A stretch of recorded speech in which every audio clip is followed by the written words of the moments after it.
David Allan Coe spent nearly 60 years insisting he was the toughest man country music had ever produced, a former convict who had cheated death behind bars long before he ever picked up a guitar in front of a paying audience. On April 29, 2026, at roughly 5 in the evening, that streak finally ended inside an intensive care unit in Daytona Beach, Florida. He was 86 years old. His wife, Kimberly Hastings Coe, confirmed his death to Rolling Stone, calling him one of the best singers, songwriters and performers of their time, and saying she never wanted anyone to forget him. A representative told People magazine the same thing, almost word for word, right down to the time on the clock. What none of them said was how he actually died. No hospital released a diagnosis. No family member described his final illness. For a man who had turned his own survival into a running joke for over a decade, the ending arrived with almost total silence about the cause, which in its own strange way fit the pattern of everything else about him. Coe was born on September 6, 1939 in Akron, Ohio, into a childhood that gave almost no warning signs of the career that would eventually follow. By his own accounts, he idolized the R&B singer Johnny Ace as a kid, long before he had any reason to think music might become his way out of the institutions he kept cycling through. That early exposure to rhythm and blues would later show up in his sound, even after he became known almost exclusively as a country and outlaw performer. Few people who crossed paths with him as a child could have predicted he would spend the next 2 decades in and out of correctional facilities, or that he would eventually turn that experience into the foundation of an entire recording career. The tributes came fast once the news broke. Willie Nelson, Kid Rock, Hank Williams Jr., Hank Williams III, Chris Stapleton, Eric Church, Sturgill Simpson, and Jamie Johnson all posted messages within hours, each one framing Coe as a foundational figure in outlaw country whether Nashville had ever wanted to admit it or not. Kid Rock, who had worked alongside Coe both on stage and in the studio, wrote that he had spent years touring and writing songs with him and that Coe was as real an outlaw as anybody ever got. It was the kind of send-off reserved for people who mattered, and by any honest measure of his songwriting catalog, Coe did matter. But underneath the tribute sat a career built on a mixture of genuine hardship and manufactured legend, tangled together so tightly that even now, biographers and journalists still argue about where the true story stops and the invented one begins. 2 years before his death, in 2024, Coe had teamed up with Hank Williams III and the newer country artist Hardy on a song called Live Forever. It was staged as a wink at his own reputation, a musician who had already outlasted a serious car accident, a hospitalization that doctors initially feared was a stroke, a knee replacement performed in his late 70s, and a bout of COVID-19 so severe in 2021 that he needed supplemental oxygen and intravenous feeding for weeks. Every single time he went back on tour. The song was meant as a joke about a man who simply refused to die. Nobody involved in recording it could have known that within 2 years it would read less like humor and more like an unintentional epitaph. But to understand why that irony landed so hard, you have to go back to the story Coe told about himself decades before any of it was even close to true. For most of his career, Coe claimed he had once been sentenced to death row after killing a fellow inmate who had tried to sexually assault him behind bars. It became one of the central pillars of his outlaw persona, repeated in liner notes, interviews and magazine profiles for years. He even recorded a song called Death Row built directly around the claim. The story gave him something almost no other country performer of his generation could match, a level of manufactured danger that made his stage persona feel less like theater and more like a warning. There was just one problem. When Rolling Stone investigated the claim in the 1970s, reporters could not find anyone to corroborate it, including prison officials. Ohio's execution records from the period do not list Coe among condemned prisoners at any point. Coe never fully retracted the story. Instead, when Rolling Stone published its skepticism, he responded by writing a song titled, I'd Like to Kick the Shit Out of You, aimed squarely at the magazine. The death row claim was never proven, and most biographers who have examined it since consider it an embellishment layered on top of a criminal record that was already serious enough on its own. That last part is worth sitting with, because the real version of Coe's early life, stripped of the death row mythology, is still genuinely rough. He was sent to a reform school, the Star Commonwealth for Boys in Albion, Michigan, at 9 years old. From there he cycled through juvenile facilities and correctional institutions across Ohio and Michigan for close to 2 decades, eventually serving roughly 3 years at the Ohio Penitentiary along with time at the Ohio State Reformatory in Mansfield, on charges connected to burglary, armed robbery, and auto theft. Inside those walls, Coe taught himself guitar and began writing songs, encouraged in part by a fellow inmate he later identified as the R&B singer Screamin' Jay Hawkins, who was serving time in the same system. Coe was not paroled for good until 1967, which meant he had spent nearly the entirety of his childhood and young adulthood inside some form of institution before he ever set foot in Nashville with nothing but a guitar and a criminal record behind him. What happened after his release sounds almost as unlikely as the version of the story he later exaggerated. Coe arrived in Nashville around 1969 with no money and no industry connections, and for a stretch of time he lived out of a hearse he had parked directly in front of the Ryman Auditorium, the most storied stage in country music, close enough to watch the building every day while remaining completely shut out of it. He buskied on the street for spare change until producer Shelby Singleton took notice and signed him to his SSS International label. That relationship led to Coe's 1970 debut album, Penitentiary Blues, a record built entirely from songs he had written while incarcerated. It did not turn him into a star overnight, but it did put him on the radar of people inside the industry who mattered, and it gave him his first real foothold in a city that had every reason to ignore him. By the mid-1970s, Coe had built a stage persona unlike anything else happening in mainstream country at the time. He started performing as the mysterious rhinestone cowboy, wearing elaborate rhinestone suits and a mask modeled after the Lone Ranger. According to his own account, the mask idea came from a conversation with his father, who told him the Lone Ranger could walk through any town without being recognized specifically because of the mask, and that Coe could disappear the same way once he took it off. He released The Mysterious Rhinestone Cowboy in 1974 and Long-Haired Redneck in 1976, aligning himself with the outlaw country movement that Willie Nelson and Waylon Jennings had already been building for years before Coe arrived on the scene. Nelson and Jennings would go on to achieve a level of mainstream commercial success that Coe never fully matched, despite his insistence for decades that he belonged in the same tier as either of them. Coe's relationship with the industry establishment was never simple.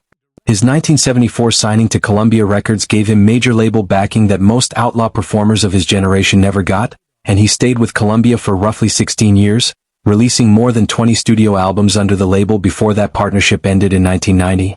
That run included records like Once Upon a Rhyme in 1975, which reached the country top 10, and a steady stream of releases through the late 1970s and early 1980s that kept him a consistent presence on country radio even as his most extreme independent material drew fire from critics.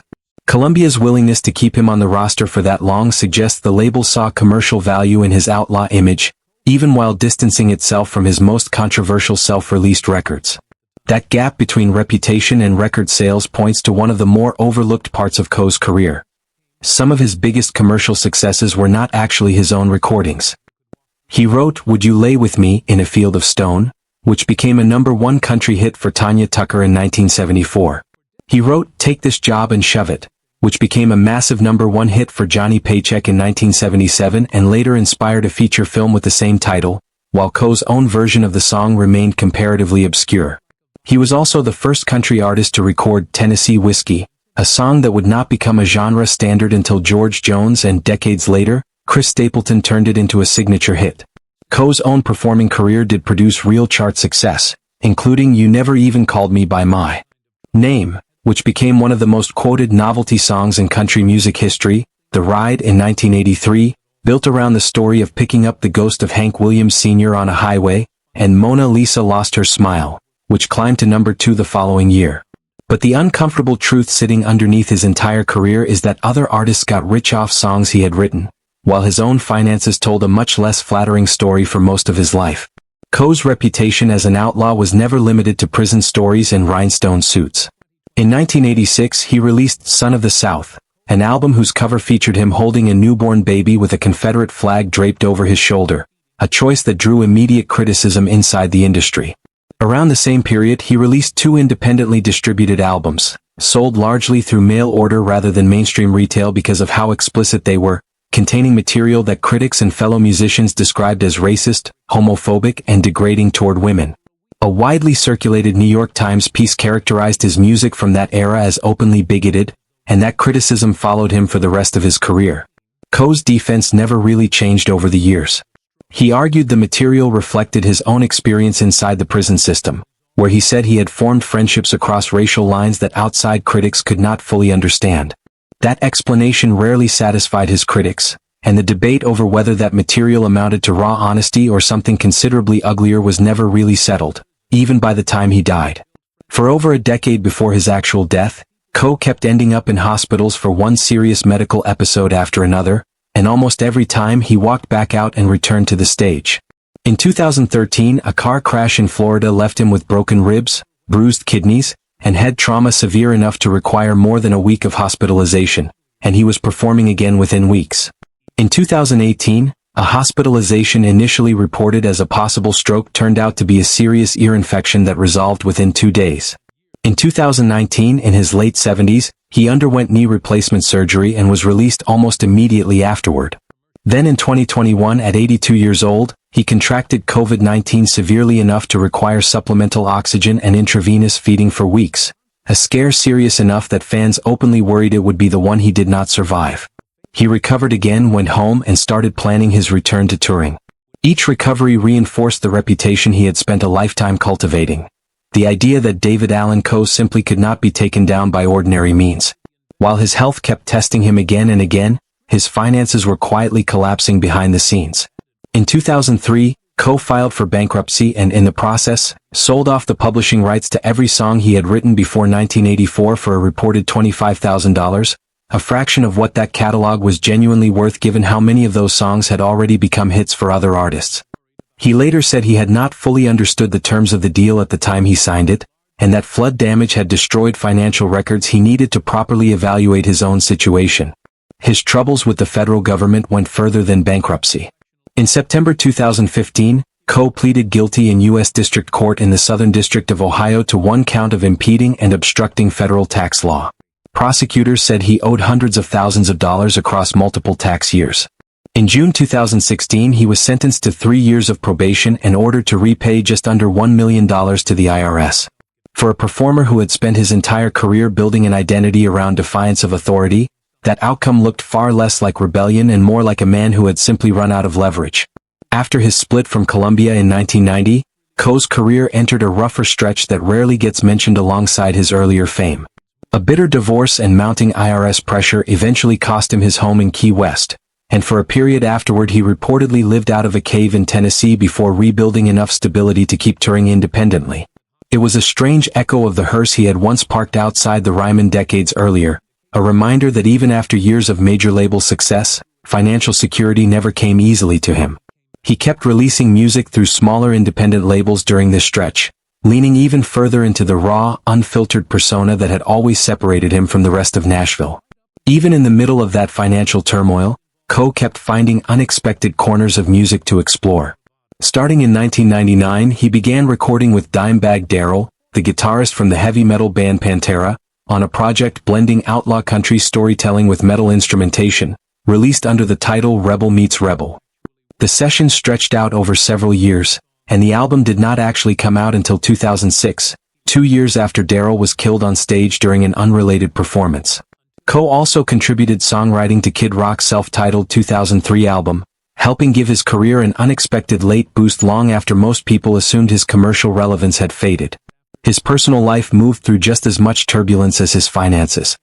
He was married 6 times over the course of his life, and by most accounts keeping relationships stable proved nearly as difficult as keeping his business affairs in order, though his 6th and final marriage to Kimberly Hastings in 2010 lasted until his death. None of that instability ever fully slowed the music down.